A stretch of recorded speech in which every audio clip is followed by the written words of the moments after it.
ام کلثوم، اور اسے تحریر کیا ہے ثروت نذیر نے۔ غزل گائکی کے شوقین خواتین و حضرات اپنی کرسیوں سے اٹھ کر اسٹیج کے سامنے بچھی ہوئی چادنیوں پر آ کر بیٹھ گئے۔ ٹھہری، دروازہ، خیال، کافی، غزل گیت، ام کلثوم کو ہر ایک پر مکمل عبور حاصل تھا۔ اس کی آواز میں لے اور سر کا ایسا حسین امتزاج تھا کہ سننے والے کے دل کے تار بجنے لگتے، جذبات میں مد و جزر کی کیفیت پیدا ہو جاتی۔ دانش خیال نے ام کلثوم کی آواز کو اپنے پورے رگوں پہ سرایت ہوتے محسوس کیا۔ اس کی شخصیت کے اندر اتنی جاذبیت اور پراسراریت تھی کہ ام کلثوم کو اس کو کبھی کبھی شاعری کی دنیا کا سب سے ناقابل تسخیر خیال لگتی تھی۔ انگلیوں میں دبے ہوئے سگریٹ نے دانش خیال کی پوروں کو جلانا شروع کر دیا۔ تب اس کی محویت میں دراڑ پڑی تھی۔ ان چند سالوں میں ام کلثوم نے وہ ملک گیر شہرت حاصل کی تھی کہ بڑی بڑی گانے والیوں کو پیچھے چھوڑ دیا تھا۔ ریڈیو، ٹی وی پر وہ اپنی کامیابیوں کے جھنڈے گاڑ چکی تھی، لیکن نجی محفلوں میں وہ گانا نہیں گاتی تھی۔ اس کو بڑی پرکشش رقم کی پیشکش کی جا رہی تھی مگر وہ نہیں مانی۔ اس دن بھی استاد صاحب وزیر ثقافت کا پیغام لے کر آئے تھے۔ آپ جانتے ہیں استاد جی، میں نجی محفلوں میں نہیں گاتی۔ ام کلثوم دو ٹوک انداز میں بولی۔ وزیر صاحب مصر ہیں۔ بیگم صاحبہ، میں نے کئی اور نامور گلوکاروں کے نام ان کے سامنے گوش گزار کیے مگر وہ مان کر نہیں دے رہے۔ اب میری عزت آپ کے ہاتھوں میں ہے، استاد صاحب لجاجت سے بولے۔ اسی لمحے نہال ڈرائنگ روم میں داخل ہوا اور آخری جملے کو سن کر تیزی سے اندر آیا۔ آپ ہی کچھ سمجھائیں نہال میاں، بیگم صاحبہ کو۔ استاد صاحب کو امید کی کرن نظر آئی تھی۔ استاد صاحب، اگر ام کلثوم کہہ رہے ہیں کہ وہ نہیں گائیں گی تو آپ ان کو مجبور نہ کریں، نہال سنجیدگی سے بولا۔ نہال میاں، یہ بیگم صاحبہ کے لیے بہت بڑا چانس ہے۔ وزیر صاحب کی ہمراہی میں اگلے مہینے ثقافتی طائفہ یورپ اور امریکہ کے دورے پر جا رہا ہے، اس میں بیگم صاحبہ بھی شامل ہوں گی۔ استاد جی نے اپنی کوشش جاری رکھی۔ بس استاد جی، بس میں ام کلثوم کو نجی محفلوں میں گانے کی اجازت نہیں دے سکتا، پلیز اب اس موضوع پر مزید بات نہیں کرنا چاہتا، نہال درشتی سے بولا۔ ام کلثوم نے حیرانی سے نہال کی جانب دیکھا جو یہ کہہ کر لمبے لمبے ڈگ بھرتا ہوا کمرے سے نکل گیا تھا۔ بس وزیر صاحب کے گھر میں گانے کے لیے تیار ہوں، میرے ریڈیو اور ٹی وی کی اپائنٹمنٹ وغیرہ چیک کر لیجیے گا، ام کلثوم نے اچانک کہا۔ استاد جی نے حیرانی سے ام کلثوم کی جانب دیکھا۔ ام کلثوم کا چہرہ بالکل بے تاثر اور سرد سا تھا۔ آج ام کلثوم نے اپنی گائیکی سے محفل لوٹ لی تھی۔ فرمائشوں پر فرمائشیں ہو رہی تھیں۔ ام کلثوم تک جب تک گاتی رہتی پوری محفل پر سکتے کی کیفیت طاری ہو جاتی۔ رات کے 2 بجے تک یہ محفل شام غزل جاری رہی۔ آج کی محفل میں ام کلثوم نے لوگوں کے دل موہ لیے تھے۔ داد، تعریف، ستائش پذیرائی نے ام کلثوم کو بہت نڈر اور بے خوف کر دیا تھا۔ وہ اسی نشے کے خمار میں گم پرس جھلاتی گھر کے اندر داخل ہوئی۔ گھر کا اندرونی حصہ مکمل طور پر تاریکی میں ڈوبا ہوا تھا۔ یہ خیال ہے تمہارا، میں جیوں گا کیسے تم بن۔ دانش خیال کے غزل کے مصروں کو دہراتی وہ لاؤنج میں داخل ہوئیں۔ لاؤنج میں سگار کی اور شراب کی ملی جلی بو پھیلی ہوئی تھی۔ نہال کی انگلیوں میں سگار دبا ہوا تھا اور سامنے میز پر گلاس دھرا تھا۔ ام کلثوم اسے دیکھ کر ٹھنکی۔ آپ سوئے نہیں ابھی تک؟ ام کلثوم بے حد نارمل انداز سے بولی۔ وہ انسان کیسے سو سکتا ہے جس کی بیوی آدھی آدھی رات تک محفلوں میں لوگوں کا دل بہلا رہی ہو؟ صوفے پر دھسے ہوئے نہال کی آواز کسی گہری کھائی سے آتی ہوئی محسوس ہوئی تھی۔ ارے آپ کی سوچ کیسے اتنی بیکورڈ اور دقیانوسی ہو گئی؟ حیرت ہے۔ ام کلثوم کی آواز میں استزائیہ ہنسی کا شائبہ سا تھا۔ کیوں کر رہی ہو تم یہ سب؟ مجھے نیچا دکھانے کے لیے؟ نہال نے اٹھ کر ام کلثوم کو بازو سے پکڑ کر اپنی طرف موڑا۔ نیم تاریکی میں بھی نہال کی آنکھوں سے نکلتی تپش ام کلثوم سے چھپی نہیں رہی تھی۔ چھوڑو مجھے۔ کلثوم نے نہال کی سخت گرفت میں کسمسا کر کہا۔ نہال نے جھٹکا دے کر اسے چھوڑ دیا۔ کلثوم لڑکھڑا کر میز سے ٹکرائی۔ میز پر پڑے مہنگے کرسٹل کے ڈیکوریشن پیسز چھناکے سے فرش پر جا گرا۔ آئندہ تم میری مرضی کے خلاف کچھ نہیں کرو گی، سمجھی تم؟ نہال غصے سے گرا کر بولا۔ تمہاری مرضی؟ یہ تو تمہاری مرضی، تمہاری ہی خواہش تھی نہال۔ کلثوم ساڑی کے پلو کو درست کرتی ہوئی اس کے مد مقابل کھڑی تھی۔ اب تمہیں کیوں برا لگ رہا ہے؟ شاید تمہیں اس لیے برا لگ رہا ہے کہ میری اوقات اب تمہاری اوقات سے بڑھ گئی ہے۔ کلثوم کے لہجے میں طنز کی تیز کاٹ تھی۔ تم کچھ بھی کر لو کلثوم، میرے نزدیک تمہاری اوقات ایک معمولی عورت سے زیادہ نہیں ہے۔ تمہاری بدتمیزیاں میں صرف اس لیے برداشت کر رہا ہوں کہ معاشرے میں تم میری بیوی کی حیثیت سے متعارف ہو، میرے بچوں کی ماں ہو۔ تمہیں چھوڑنا، اپنی زندگی سے نکال دینا میرے لیے کوئی مشکل بات نہیں۔ نہال غصے سے کلثوم کو جتاتے ہوئے بولا۔ تو دیر کس بات کی ہے؟ نکال دو مجھے اپنی زندگی سے۔ تم نہیں جانتی تم کیا کہہ رہی ہو۔ میں نے تمہیں اپنی زندگی سے نکال دیا تو تم سڑک پر آ جاؤ گی، نہال تمسخر سے بولا۔ میں سڑک پر آ چکی ہوں نہال، مجھے اب کوئی فرق نہیں پڑتا۔ میں نے اپنے بہت سے رشتے کھو دیے ہیں۔ میری ماں میرے غم میں مجھ سے ناراض اس دنیا سے چلی گئی۔ میری بہنوں نے مجھ سے منہ موڑ لیا۔ اپنے بچوں کو میں نے خود سے دور کر دیا، بورڈنگ میں ڈال دیا۔ میرے پاس بچا ہی کیا ہے نہال؟ صرف تم۔ تو تم میرے تھے ہی کب جو مجھے تمہارے ساتھ کے چھٹ جانے کا غم ہو؟ کلثوم نے الفاظ میں کتنی بے نیازی تھی۔ تم پچھتاؤ گی کلثوم، نہال کے اندر سے بے بسی بول رہی تھی۔ بہت عرصہ ہوا نہال، میں نے پچھتانا چھوڑ دیا ہے۔ میری فکر نہ کرو، جا کر سو جاؤ، اور اگر یہاں نیند نہ آئے تو رتن کے پاس چلے جاؤ، وہ شاید تمہارے دکھوں کا مداوع کر سکے۔ میں بہت تھکی ہوئی ہوں، تمہاری پریشانی کو کم کرنے کے لیے کچھ نہیں کر سکوں گی۔ کلثوم لاپرواہی سے پرس کھولتی نہال کے پاس سے گزر کر بیڈ روم میں چلی گئی۔ نہال نے اپنے سامنے دھرا ہوا گلاس غصے سے فرش پر دے مارا۔ وہ ہمیشہ دانش کی غزلیں گاتی تھی، اور سچ تو یہ تھا کہ دانش کو مشہور کرنے میں اس کی آواز کا بڑا حصہ تھا۔ کیا ہے یہ؟ کیا ہے یہ سب؟ ناشتے کی میز پر نہال اخبار اس کے سامنے پٹک کر دھاڑا۔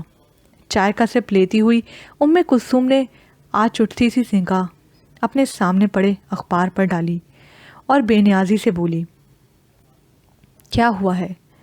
اس نے اخبار کو سائڈ کرتے ہوئے دونوں ہاتھوں میں کپ تھام لیا، اور نہال نے غصے سے تنے ہوئے چہرے کو بطور دیکھتے ہوئے بولی، کیا ہوا ہے؟ تو تمہیں کچھ پتہ ہی نہیں کیا ہوا ہے؟ سب اخباروں میں تمہارے اور اس شاعر کے افیئر کے چرچے ہیں۔ نہال گالی دے کر بولا۔ بے فکر رہو، میرے اور دانش کے بیچ میں کوئی افیئر نہیں ہے، کلثوم نارمل انداز سے بولی۔ تو یہ سب کچھ جو اخبار میں ہے، یہ ساری بکواس، یہ کیا ہے؟ نہال بدستور غصے سے بولا۔ تمہاری طرح میرے کسی سے خفیہ تعلقات نہیں ہیں۔ جو کچھ کرتی ہوں اعلانیہ کرتی ہوں۔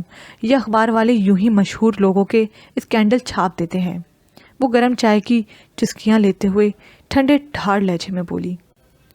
آگ لگتی ہے تو دھواں اٹھتا ہے، یوں ہی کوئی بلا وجہ کسی کے بارے میں نہیں لکھتا۔ نہال شک بھرے لہجے میں بولا۔ اب کچھ نہیں ہو سکتا، یہ آگ تمہاری ہی لگائی ہوئی ہے جس میں کلثوم جل مری تھی۔ اب یہ آگ جب تمہاری طرف بڑھنے لگی ہے تو تمہیں جلن ہو رہی ہے۔ اب اس جلن کا مزہ تمہیں بھی چکھنا ہوگا۔ کلثوم پیالی میز پر رکھ کر کھڑی ہو گئی۔ میں اب یہ بکواس مزید برداشت نہیں کر سکتا، نہال دو ٹوک انداز میں بولا۔ ہاں کیوں نہیں، تمہیں اختیار ہے، آخر مرد ہو تم، جب چاہو اس بکواس سے چھٹکارا حاصل کر سکتے ہو۔ مگر میں جانتی ہوں نہال، تم ایسا نہیں کرو گے، تم کبھی خسارے کا سودا نہیں کرتے۔ جب تک یہ کلثوم اپنی ذات کی چکا چوند سے تمہارے ارد گرد روشنی کیے رکھے گی، تم اس روشنی کو کبھی بجھنے نہیں دو گے۔ بہت بولنے لگی ہو تم، میری نرمی، میری آزادی کا غلط فائدہ اٹھا رہی ہو۔ یہ جس آواز پر تمہیں بڑا ناز ہے، جانتی ہو پیٹھ پیچھے لوگ کیا کہتے ہیں تمہارے بارے میں؟ نہال کاٹدار انداز میں بولا۔ کلثوم کرسی کھسکا کر پیچھے ہو گئی۔ پیٹھ پیچھے جو کچھ لوگ کہتے ہیں وہ تم سنو، میں صرف وہی سنتی ہوں جو میرے منہ پر کہتے ہیں۔ یہ کہہ کر کلثوم میاں کو سلگا کر ڈائننگ روم سے نکل گئی۔ اندرون شہر کی سیلن زدہ نیم تاریک گلیوں کو عبور کر کے وہ ڈرائیور غفور کے ہمراہ استاد نفاست کے گھر تک آئی۔ اس نے ساڑی کے اوپر کالی چادر اوڑھ رکھی تھی تاکہ ارد گرد سے گزرنے والے لوگ اس کو پہچان نہ سکیں۔ پرانی طرز کا 3 منزلہ مکان جس کی دوسری تیسری منزل کی بالکنیوں پر سے پردے پڑے ہوئے تھے، مغلیہ طرز کا دروازہ تھا۔ اس کی دائیں جانب طاق تھے، ایک طاق پر دیے رکھے گئے تھے اور دوسرے طاق میں ابابیلوں نے گھونسلے بنا رکھے تھے۔ ڈرائیور غفور نے دروازے کے ساتھ لٹکی لوہے کی زنجیر نما کنڈی کو کھٹکایا۔ استاد نفاست نے دروازہ کھولا۔ کلثوم نے اپنے چہرے سے چادر کو پیچھے کیا۔ آداب استاد صاحب۔ کلثوم نے شائستگی سے مسکرا کر بولی۔ ارے بیگم صاحبہ، آپ یہاں؟ استاد صاحب بوکھلا گئے۔ کریم بخش نے بتایا تھا کہ آپ بیمار ہیں، سوچا آپ کی مزاج پرسی کرتی چلوں۔ کلثوم بیٹھک نما کمرے میں داخل ہو گئیں۔ یہ چھوٹی سی بیٹھک تاریک اور بے حد ٹھنڈی تھی۔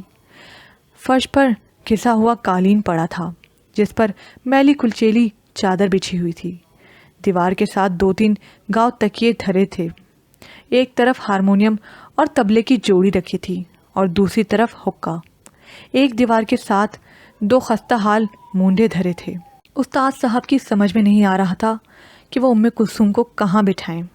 استاد صاحب بیٹھک کے اندر سے جاتی ہوئی سیڑھیوں میں آواز لگا کر بولے، بیٹے وکالت، ذرا جلدی سے کرسی لے کر آؤ۔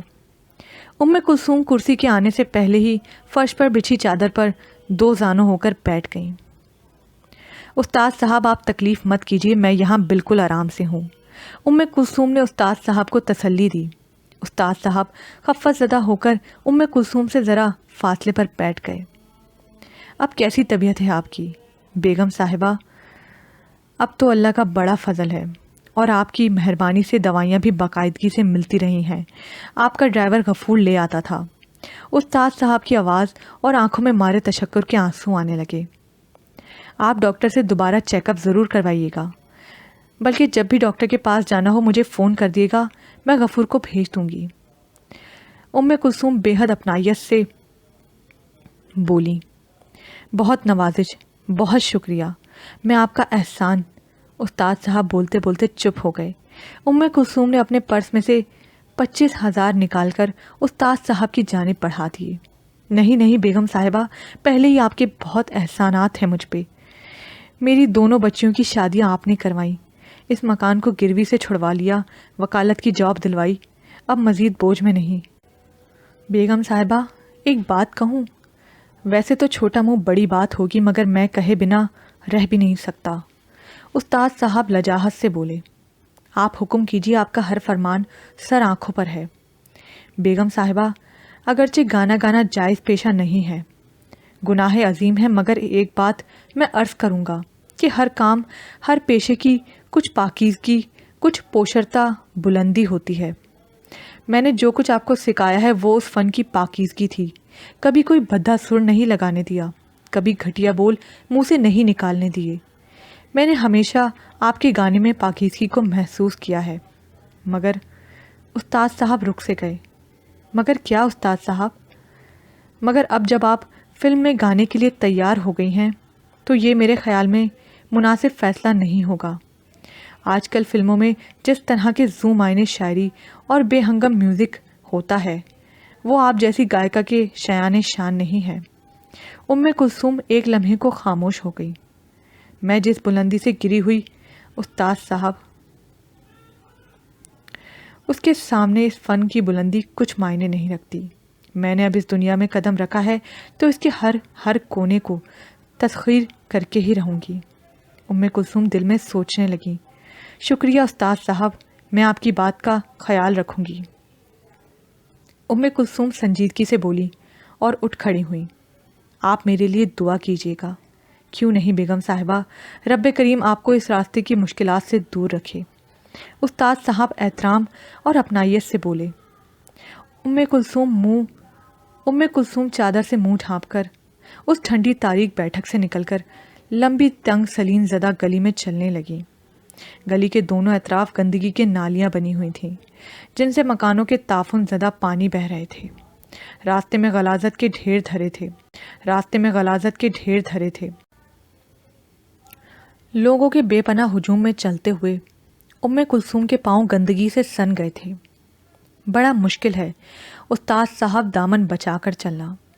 ام کلثوم اپنے پیروں کو دیکھ کر سوچنے لگی اور پھر گاڑی میں بیٹھ کر اسٹوڈیو پہنچ گئی۔ کتنے ہی سال اس نے فلم انڈسٹری پر راج کیا۔ اس کی آواز پلے بیک سنگنگ کے لیے بے حد موزوں تھی، ہر ہیروئن پر بالکل صحیح اترتی۔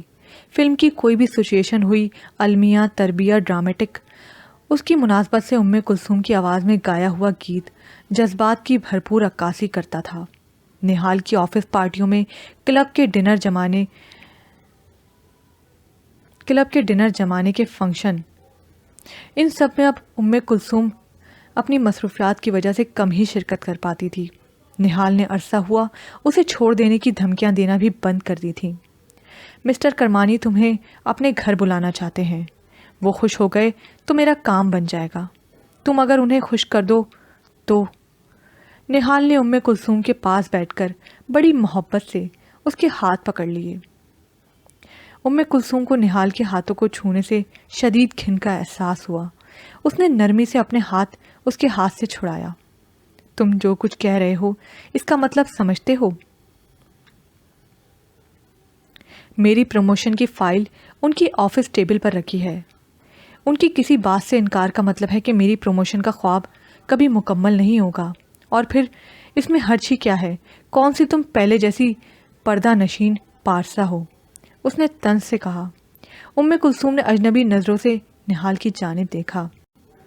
اور اگر میں نے انکار کر دوں تو پھر تمہاری اس گھر میں کوئی جگہ نہیں، میں تمہیں اپنی زندگی سے نکال دوں گا۔ نہال غصے سے بول کر اٹھ کھڑا ہوا۔ ام کلثوم نے ایک نظر نہال کی جانب دیکھا اور آج اسے لگا کہ وہ واقعی جو کہہ رہا ہے اس پر عمل بھی کرے گا۔ ام کلثوم کے ہونٹوں پر زہریلی مسکراہٹ رینگ گئی۔ نہیں نہال، تم مجھے اپنی زندگی سے مت نکالو، تم جو کہو گے میں کرنے کو تیار ہوں۔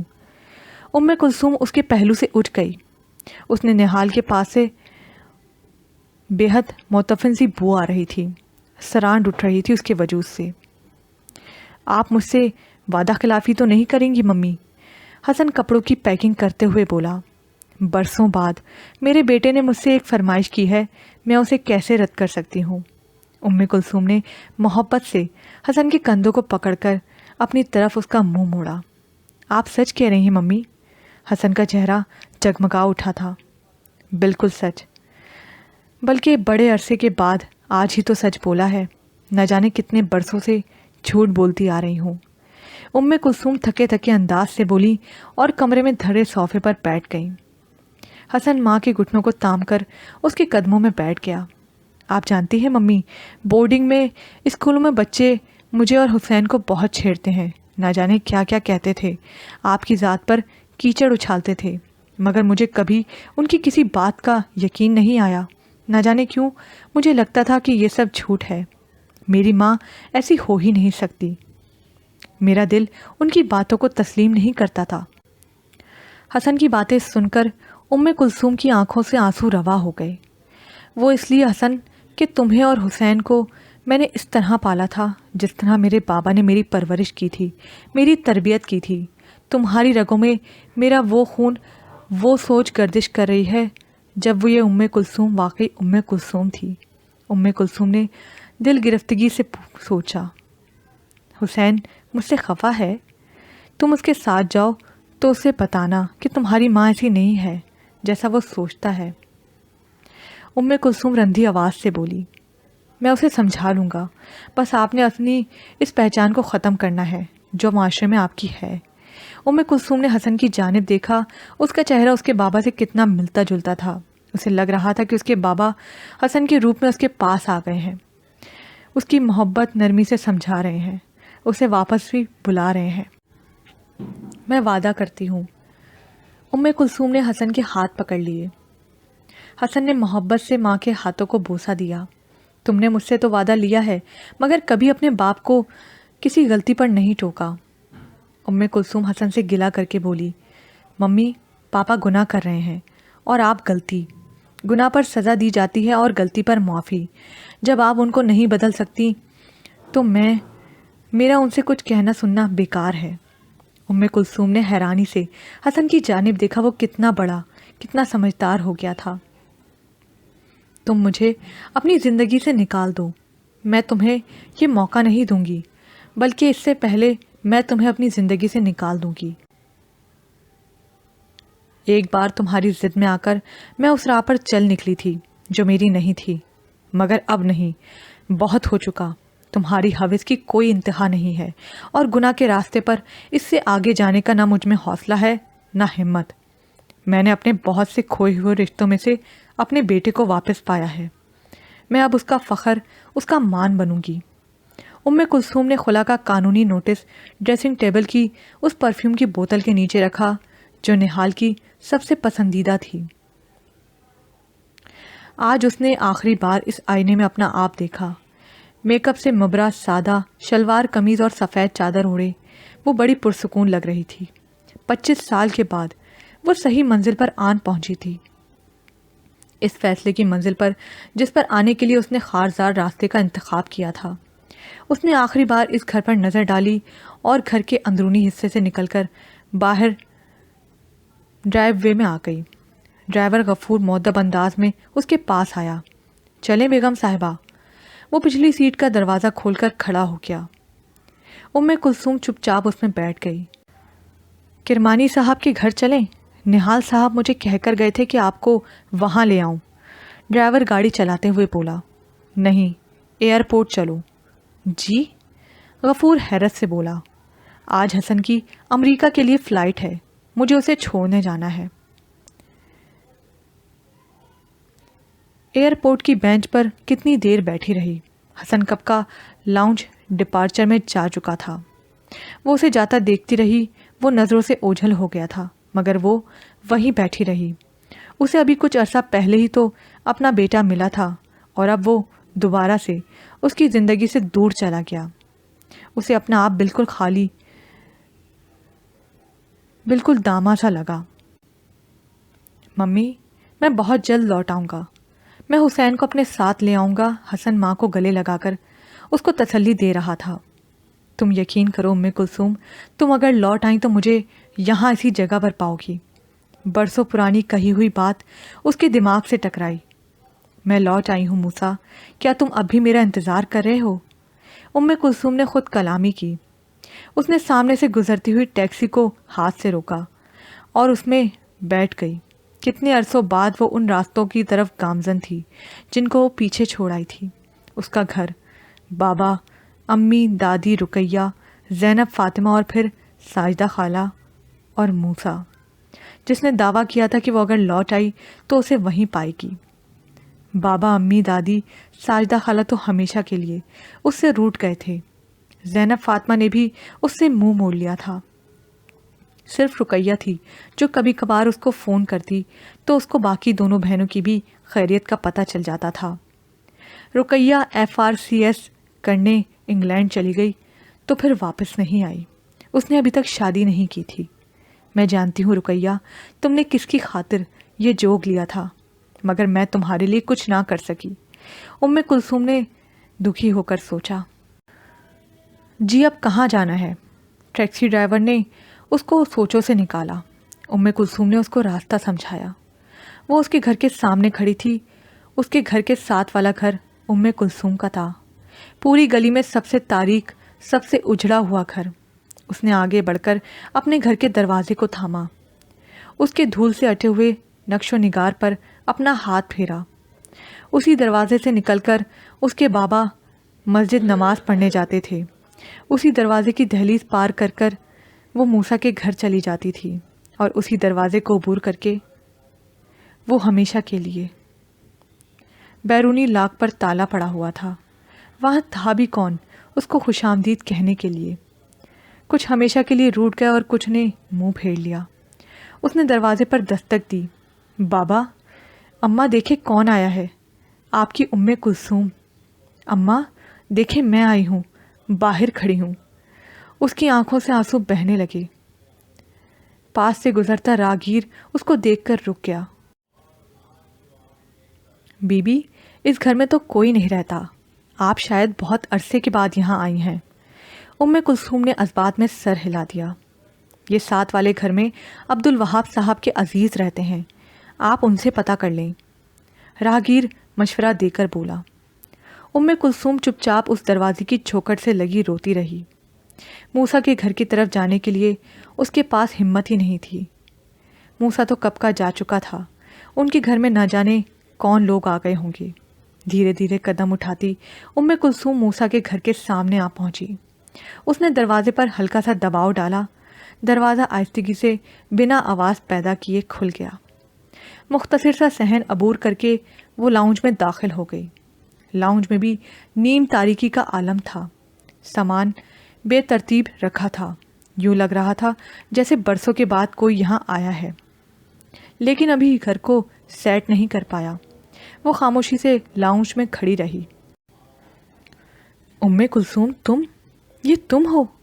کسی آواز نے اسے پکارا۔ رقیہ؟ ام کلثوم دیوانہ وار آگے بڑھی، مگر اندھیرے میں آواز کی صحیح سمت کا اندازہ نہیں کر سکی۔ ام کلثوم، تم موسیٰ سے ملنے آئی ہو؟ رقیہ اندھیرے کے گہرے سمندر سے نکل کر اس کی جانب آئی۔ ام کلثوم کتنے ہی لمحے رقیہ کی جانب ٹکٹکی باندھے دیکھتی رہی۔ رقیہ نے اپنے بازو پھیلا دیے۔ ام کلثوم بھاگتی ہوئی اس کے گلے لگ گئی۔ میں اپنوں سے ملنے آئی ہوں رقیہ، اپنے ماضی سے ملنے آئی ہوں، اس ماضی سے جس میں تم سب مجھ سے محبت کرنے والے میرے قریب تھے، میرے پاس تھے۔ ام کلثوم ہچکیاں لیتے ہوئے اٹک اٹک کر بولنے لگی۔ دیکھو رقیہ، تمہاری ام کلثوم، بابا کی ام کلثوم لوٹ آئی ہے، سب کچھ چھوڑ کر، سارے کربناک رشتے، داغدار تعلقات، شرمسار حوالے، سب کچھ چھوڑ کر آئی ہوں۔ تم نے دیر کر دی ہے ام کلثوم۔ رقیہ ام کلثوم کو کندھوں سے پکڑ کر آہستگی سے بولی۔ کیا ہوا ہے؟ ساری عمر تمہاری لوٹ کر آنے کا انتظار کرنے والا تھک گیا ہے، اس کا سارا جسم انتظار کی تھکن سے چور ہو گیا ہے، وہ ٹوٹ گیا ہے ام کلثوم۔ موسیٰ؟ کیا ہوا ہے موسیٰ کو؟ ام کلثوم اپنی سسکی کو بمشکل روک کر بولی۔ جاؤ اس سے مل لو، شاید تمہارے ملنے کی آس میں چند سانسیں اس نے ابھی بھی بچا کر رکھی ہیں۔ ام کلثوم کو یوں لگا کہ کوئی اندھیرا اس کے گرد پڑتا جا رہا ہے، گہرا محب اندھیرا۔ ام کلثوم موسیٰ کے کمرے میں داخل ہوئی۔ ہلکی ہلکی روشنی میں نہایا ہوا کمرہ، وہی کھلی ہوئی کھڑکی سے نظر آتا آسمان، ہوا کی لہروں سے آگے پیچھے جھولتا ہوا پردہ، ڈائننگ ٹیبل پر بکھری ہوئی کتابیں۔ موسیٰ بیڈ پر لیٹا ہوا تھا، بے حد کمزور، نحیف نژاد۔ پہلی نظر میں ام کلثوم اسے پہچان ہی نہ پائی۔ میرا حال اس شیر والے موسیٰ کا نہ کر دیجیے گا، ہجر میں گھل گھل کر آدھا ہو گیا ہوں، لے مسیحا اب میں موسیٰ ہو گیا ہوں۔ ام کلثوم، آپ آ گئیں؟ موسیٰ آنکھیں بند کیے ہوئے بولا۔ موسیٰ ام کلثوم کی خوشبو کو پہچانتا تھا۔ میں لوٹ آئی ہوں موسیٰ، آپ نے آنے میں تھوڑی دیر کر دی، اب تو میرے جانے کا وقت ہوا چاہتا ہے، موسیٰ بے حد مدھم آواز سے بولا۔ اس نے آنکھیں کھول کر ایک نظر ام کلثوم کی جانب دیکھا۔ آپ اچھے ہو جائیں گے، ام کلثوم کھوکھلی آواز میں بولی۔ میں جانتا ہوں کہ اچھا نہیں ہوں گا، یہ چند سانسیں میں نے اس وقت کے لیے بچا رکھی تھیں کہ شاید آپ آ جائیں اور میری برسوں پرانی فرمائش پوری کر دیں۔ فرمائش؟ مجھے اپنی آواز میں قرآن پاک کی سورہ یاسین سنا دیجیے، موسیٰ بمشکل بولا۔ ام کلثوم کو لگا کہ اس کا دل دھڑکنا بھول گیا ہے، سانس جیسے رک سی گئی ہے۔ اس کے سارے مساموں سے پسینہ پھوٹ نکلا تھا، گلے میں ریت کا گولا آ پھنسا تھا۔ ام کلثوم، تمہارے پاس قرآن کا انمول خزانہ ہے، ہمیشہ اس کی حفاظت کرنا۔ تمہاری آواز ایک شفاف ندی ہے، کبھی اس میں آلودہ پانی کی ملاوٹ نہ کرنا۔ کلثوم، قرآن بھی خفا ہو جاتا ہے، تم 3 دن اس سے دور رہو گی تو یہ تمہیں چھوڑ دے گا۔ وہ کوشش کے باوجود قرآن پاک کی آیت یاد نہ کر سکی، اس کا گلا بند ہو گیا تھا۔ 3 دن؟ مجھے تو 23 سال ہو گئے موسیٰ، قرآن تو کب کا مجھ سے روٹ گیا، میں تو وہ انمول خزانہ کب کا گواہ بیٹھی ہوں، میں اس قابل نہیں کہ آپ کی فرمائش پوری کر سکوں۔ انمول بے بسی سے پھوٹ پھوٹ کر رونے لگی۔ موسیٰ کی آنکھیں ساکت اور لب خاموش ہو گئے تھے۔ کلثوم نے ایک نظر موسیٰ پر ڈالی اور بہتی آنکھوں سے اٹھ کر کمرے سے نکل آئی۔ اس نے اپنا آپ کبھی اتنا کنگال محسوس نہیں کیا تھا۔ اس نے کیا پایا؟ سارے رشتے گنوائے اور وہ بھی کھو دیا جس کے لیے سب کچھ کیا تھا۔ کتنا خسارے کا سودا تھا جو پایا تھا، اس کے بدلے وہ کیا کھو چکی تھی۔ اس کی حالت اس مسافر کی سی تھی جس نے نہ صرف نشانے منزل کھو دیے تھے بلکہ منزل بھی گم کر بیٹھی تھی۔ وہ دھیرے دھیرے قدموں کو گھسیٹتی ہوئی موسیٰ کے گھر سے باہر نکل گئی اور گہرے اندھیرے میں کھو گئی۔